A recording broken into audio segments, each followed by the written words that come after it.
मैं थाने से आया, देवनाथ मेरा नाम है। तो मेरे को मैं बहुत डॉक्टर दिखाया, अपना विकास अग्रवाल सर इधर दिखाने के बाद मैं सेटिस्फाई है। सर्जरी हुआ, मेरा प्रॉब्लम है, मेरा खराटा का बहुत बड़ा प्रॉब्लम था, रात को सांस रुकता था। तो बहुत दिन से मेरा 10-15 साल से ऐसा प्रॉब्लम था। तो अभी ऑपरेशन हुआ 1 महीना हुआ, मैं अभी सेटिस्फाई एकदम, कोई टेंशन नहीं, मस्त हो गया अभी।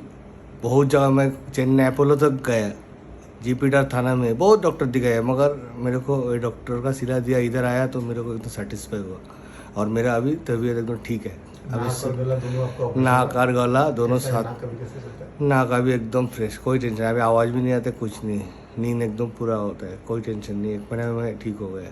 गले में खाने में कोई नहीं, कोई प्रॉब्लम नहीं। आवाज़ एकदम नॉर्मल, कोई टेंशन नहीं। जो आपको ये सकता कि भाई ये मेरा तालू काट देंगे तो मेरी आवाज़ खराब नहीं, कोई टेंशन नहीं। उस मैं तो डर गया था, सब एकदम पहले जैसा ही है, कोई टेंशन नहीं है।